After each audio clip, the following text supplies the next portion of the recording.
problema fundamental que a teoria eletromagnética espera resolver é encontrar qual a força que um conjunto de cargas fontes, Q, exercem em outra carga de prova, Q. A solução para esse problema é simplificada pelo princípio da superposição, que diz que a interação entre duas cargas quaisquer não é modificada pela presença de outras. Isso significa que, para determinar a força em Q, podemos primeiro calcular a força F1 devido apenas à carga Q1 e ignorar todas as outras. Em seguida, calculamos a força F2 devido apenas à presença da carga Q2 e assim sucessivamente. Por fim, tomamos a soma vetorial de todas essas forças individuais. E a força incidente em uma carga de prova Q devido a uma única carga pontual Q, que está em repouso e a uma distância R de Q, é dada pela lei de Coulomb, que foi descrita com base na experimentação. E a lei de Coulomb é dada por essa expressão, 1 sobre 4πε0, Q vezes Q, dividido pela distância entre elas ao quadrado, na orientação R'. R' é um vetor unitário, que está aqui só indicando a orientação da força F.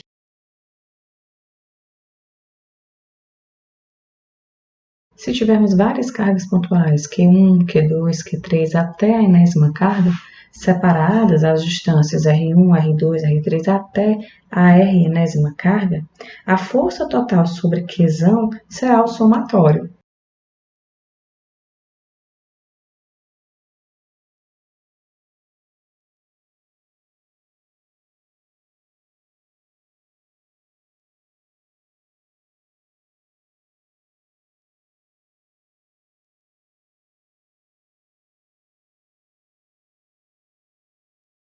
Onde da expressão para a força total sobre Q, a gente coloca em evidência Q que se repete e deixa entre parênteses esse termo aqui.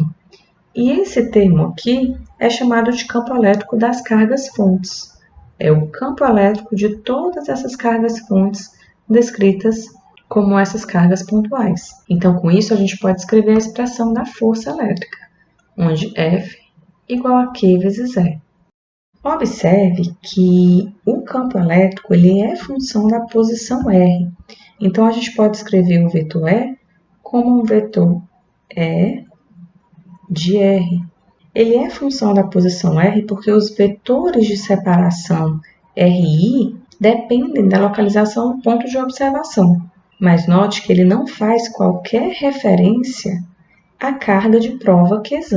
O campo elétrico ele é uma quantidade vetorial que varia de um ponto a outro e que é determinada pela configuração das cargas fontes. Em termos físicos, esse E de R é a força por unidade de carga que seria exercida sobre uma carga de prova Q que fosse colocada em um ponto P.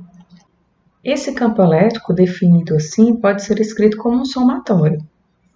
Essa nossa definição de campo elétrico assume que a fonte do campo é uma série de cargas pontuais discretas, QI. Se em vez disso a carga for distribuída continuamente sobre uma determinada região, a soma torna-se uma integral.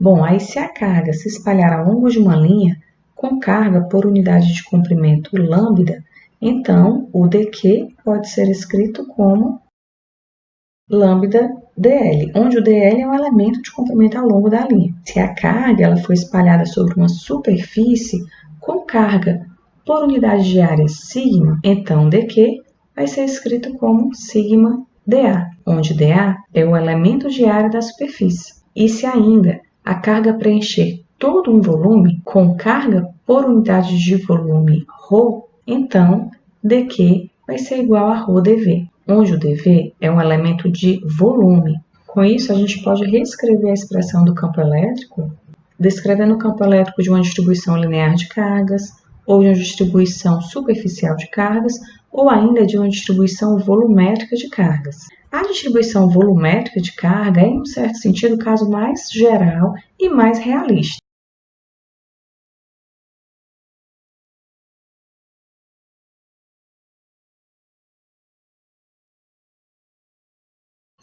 Tanto que essa equação ela é frequentemente chamada de lei de Coulomb. Em princípio, com essa discussão aqui, nós concluímos todo o assunto de eletrostática. E essa equação aqui nos mostra como calcular o campo de uma distribuição de carga. E essa equação aqui nos diz qual será a força sobre uma carga de prova Qzão colocada nesse campo. Infelizmente, as integrais envolvidas no cálculo do campo, elas podem ser complicadas, até mesmo para distribuições de carga razoavelmente simples. Aí o que acontece é que boa parte do restante da eletrostática se dedica a encontrar um conjunto de ferramentas e truques para evitar essas integrais. E tudo começa com o divergente e o rotacional do campo elétrico, que é o que vamos ver agora. Para isso, nós vamos começar com o caso mais simples possível, o caso de uma única carga pontual Qzinho localizada na origem. Nesse caso, o campo elétrico é dado por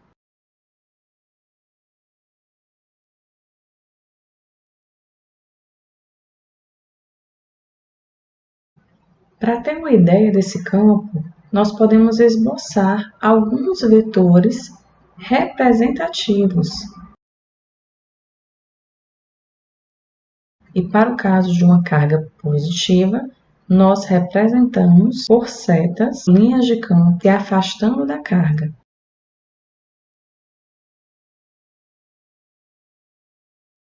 E essas são as linhas de campo, que para uma carga positiva são linhas de afastamento da carga positiva.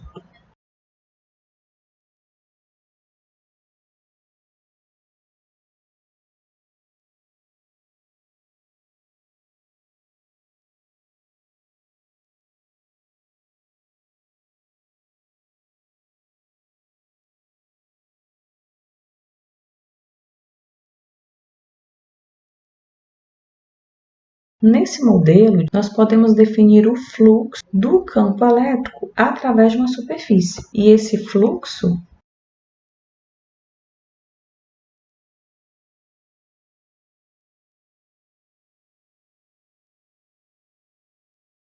de campo elétrico através de uma superfície qualquer S é dado por essa expressão. S é uma medida do número de linhas de campo que passam através da superfície S, de modo que o fluxo ele é proporcional ao número de linhas desenhadas, porque a intensidade do campo ela é proporcional à densidade das linhas de campo, o número de linhas por unidade de área. E, portanto, esse E escala dA ele é proporcional ao número de linhas que passam através dessa área infinitesimal dA. Isso sugere que o fluxo através de qualquer superfície fechada é uma medida da carga total no interior dessa superfície. Isso porque as linhas de campo, elas se originam em uma carga positiva, como a gente viu nessa figura, devem passar através da superfície ou terminar em uma carga negativa no interior da superfície. Isso porque as linhas de campo de uma carga negativa são entrando na carga.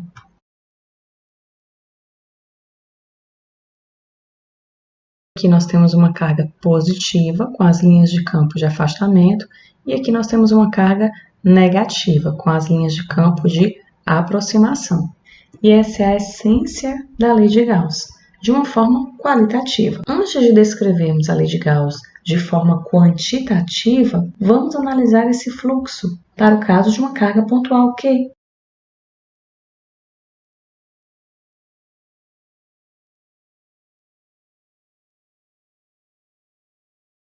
No caso de uma carga pontual Q na origem, o fluxo de campo elétrico através de uma esfera de raio R é dado por integral no caminho fechado de E escalar dA. Reescrevendo o E, que nós já identificamos aqui em cima, e fazendo o produto escalar com esse elemento de área, em que esse elemento de área dA, escrito em termos de coordenadas polares esféricas, como você viu no cálculo, em que as coordenadas polares esféricas são o r, o θ e o φ, em que r é a distância a partir da origem, o θ é chamado ângulo polar e o φ é o ângulo azimutal, de maneira que esse elemento de área dA é escrito na forma R2 seno θ dθ dφ na orientação R chapéu. Esse produto escalar de R chapéu com R chapéu dá 1, e podemos escrever então essa integral na forma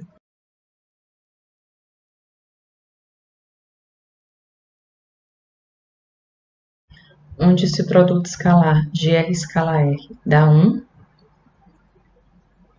esse R ao quadrado cancela com esse R ao quadrado, nós temos termos constantes aqui que saem da integral, o 1 sobre 4πε0 sai da integral, o Q também sai da integral, e fazemos a integração de seno θ dθ, o θ variando de 0 a π, e o dφ, o φ variando de 0 a 2π. Lembrando do cálculo que o θ é o ângulo formado com o eixo Z, é chamado ângulo polar, e φ é o ângulo de contorno a partir do eixo X, é o ângulo azimutal.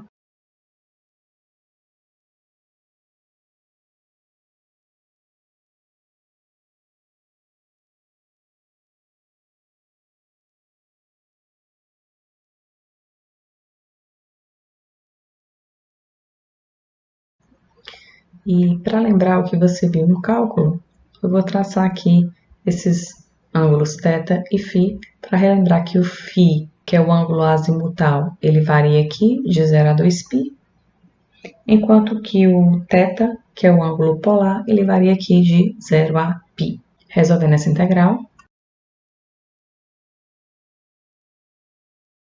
a integral do seno de θ variando de 0 a π de seno θ dθ, a integral do seno é menos cosseno, então fica menos cosseno de θ variando de 0 a π, então fica menos cosseno de π menos cosseno de 0. Cosseno de π é menos 1, menos cosseno de 0, que é 1, fica menos cosseno de π, que é menos 1, cosseno de 0, que é 1, fica menos 2, menos com menos dá mais, isso aqui dá 2. Já a integral de 0 a 2π de dφ dá o próprio φ, variando de 0 a 2π, isso aqui dá 2π. Substituindo, essa integral aqui dá 2 e essa integral aqui dá 2π. Então, a integral no caminho fechado de E escalar dA dá Q sobre 4π ε0 vezes 2 vezes 2π. 2 vezes 2π, 4π. Esse 4π cancela com esse 4π. Então, a gente encontra que a integral no caminho fechado de E escalar dA é igual a Q sobre ε0, onde esse Q é a carga contida no interior dessa superfície esférica. Com isso, a gente encontrou que a integral no caminho fechado de E escala dA depende da carga envolvida por essa superfície. Essa expressão nos diz que o fluxo através de qualquer superfície que contenha a carga Q vale Q sobre ε0. Então, expandindo esse resultado aqui para diversas cargas, de modo que só entra nesse resultado da integral as cargas envolvidas pela superfície, nós podemos reescrever, então, a forma quantitativa da lei de Gauss. E a lei de Gauss se escreve, então, como onde esse QEnv é a carga envolvida pela superfície fechada, S, e nós damos o nome para essa superfície fechada de gaussiana, em homenagem ao Gauss. Tal como a lei de Gauss é uma equação integral, mas podemos prontamente transformá-la em uma equação diferencial, aplicando um teorema muito útil e muito importante, que é o teorema do divergente. O teorema do divergente nos diz que uma integral no volume do divergente de um vetor dv, porque essa integral é no volume, é igual à integral na superfície desse vetor escalar dA. Esse é um teorema muito útil para o estudo do eletromagnetismo. Então, para reescrever a lei de Gauss da forma de uma equação integral para a forma de uma equação diferencial, a gente vai utilizar esse teorema do cálculo, que é o teorema do divergente, e vai reescrever a carga em termos da densidade de carga. Se nós temos uma carga distribuída em um volume, a gente define o ρ, que é a carga por unidade de volume. Então, o ρ, ele é dq sobre dv. Daqui a gente pode reescrever que o dq ele é igual a ρ dv. Integrando de ambos os lados, nós encontramos a carga. Então, a carga é igual à integral de volume de ρ dv. Substituindo, então, esse valor de Q na lei de Gauss, a gente tem que integrar no caminho fechado, utilizando aqui o teorema do divergente, que relaciona essa integral na superfície com uma integral de volume, nós reescrevemos a integral no caminho fechado de S do vetor escalar dA vai ser igual à integral no volume do divergente desse vetor dV. Então, vai ser a integral no volume do divergente do vetor, que é o campo E, dV. Note que esse teorema nos permite relacionar essas integrais, já que ambas são integrais no volume. Se ambas as integrais são realizadas em um determinado volume, podemos concluir que o integrando é igual. Então, igualando aqui os dois termos, nós temos que uma igualdade se estabelece. Esse termo, necessariamente, é igual a esse termo. E isso é verdadeiro para qualquer volume. Os integrandos, eles devem ser iguais. Com isso, nós temos que o divergente de E é igual a ρ sobre ε0. E essa equação traz a mesma mensagem que essa aqui, só que é a lei de Gauss na forma diferencial. Devemos lembrar lá do cálculo que esse símbolo é um operador vetorial, conhecido como operador nabla. E ele é definido por... De modo que calcular o divergente, a gente escreve o operador definido por essas derivadas parciais e aplica no vetor E, que no caso vai ter coordenadas x, y e z. E realiza essa operação de produto escalar normalmente. I escalar I dá 1, I escalar J dá 0, I escalar K dá 0, só sobra esse primeiro termo. J escalar I dá 0, J escalar J dá 1 e J escalar K dá 0. K escalar I dá 0, K escalar J dá 0 e K escalar K dá 1. E daqui a gente encontra que o divergente de E é escrito como dρ é x, dρ x, mais dρ é y, dρ y, mais dρ é z, dρ z.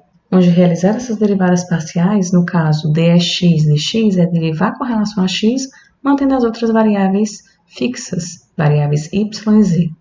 No caso dρ y, dρ y é derivar y em relação a y, mantendo as variáveis x e z fixas.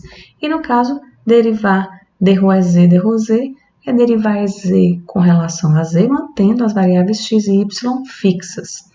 Essa aqui é a expressão para o divergente de E. E o divergente de E, ele é igual a ρ sobre ε0, como vimos aqui na lei de Gauss na forma diferencial. Vamos calcular agora o rotacional do campo elétrico. Para analisar o rotacional do campo, vamos estudar primeiro a configuração mais simples possível, que é a de uma carga pontual na origem.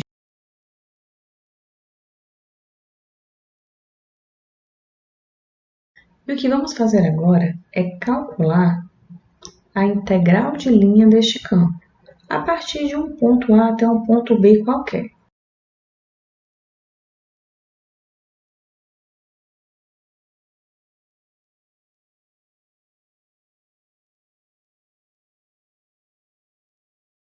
Então, vamos calcular a integral de linha, indo de A até B, de E e escalar dl, para podermos encontrar o rotacional de E, que é o que estamos interessados em achar.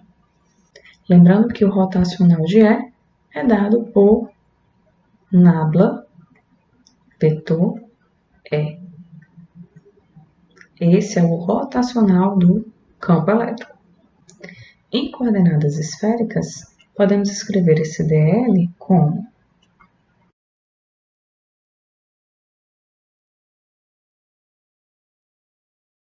de maneira que calcular a integral de E escala dl é só substituir aqui a integral de A para B do vetor E dado e escalar o vetor dl dado. Isso fica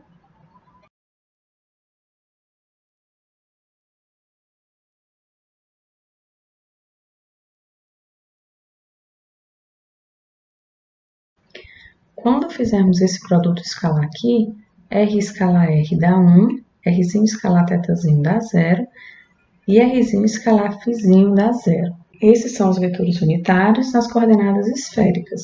Então, só vai sobrar um termo aqui quando fizer esse produto escalar, que vai ser o termo onde R escalar R dá 1. Os termos constantes saem do sinal de integral e a gente vai resolver a integral de dr sobre R2, que é o integral simples de resolver.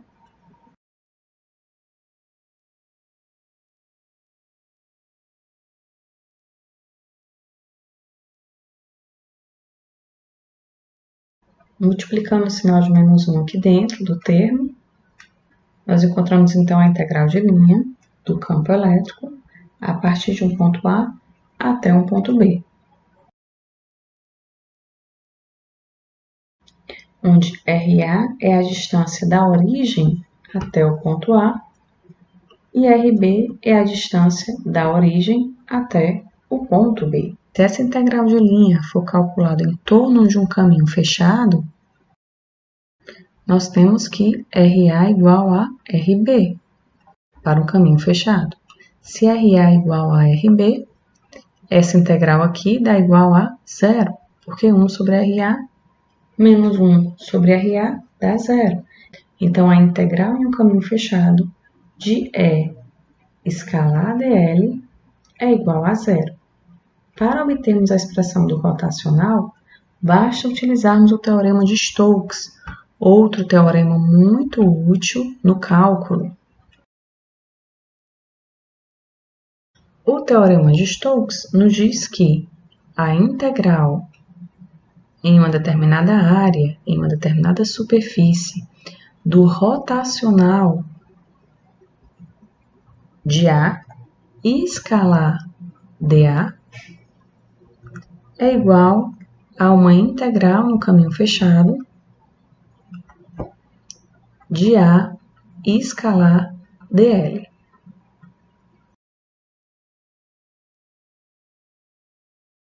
Utilizando esse teorema, então, temos que a integral no caminho fechado, esse Czinho é só para indicar que é um caminho fechado, do vetor escalar dl, no caso aqui é E escalar dl, é escalar dl é igual a integral em uma determinada superfície do rotacional desse vetor, no caso é o vetor E, e escalar dA. Ora, mas na nossa integral de linha em um caminho fechado é igual a 0. Então, essa integral aqui em uma determinada superfície também é igual a 0, já que mostramos que essa integral aqui é igual a 0. Com isso, encontramos a expressão para o rotacional. O rotacional do campo elétrico é igual a zero, onde o rotacional é a operação do operador nabla, que discutimos anteriormente, agora fazendo o produto vetorial com o vetor campo elétrico E. Então, o rotacional de E é igual a zero. Com isso, nós calculamos o rotacional do campo elétrico, que é essa operação aqui, que é esse produto vetorial do operador nabla com o vetor campo elétrico, e também encontramos o divergente do campo elétrico, que é essa operação aqui, que é o produto escalar do operador nabla com o campo elétrico. Então, calcular o divergente e o rotacional do campo elétrico é muito importante, porque te permite obter a ferramenta matemática necessária para continuar os estudos do eletromagnetismo. E vale ressaltar que essa expressão aqui para a lei de Gauss, seja na forma integral ou seja na forma diferencial, é uma das equações de Maxwell. Mais especificamente, essa é a primeira das 4 equações de Maxwell. E nessa forma aqui, ela é a primeira equação de Maxwell na forma diferencial, porque está envolvendo essa derivada aqui obtida a partir do operador nabla. Bom, com isso nós definimos então o divergente e o rotacional do campo elétrico.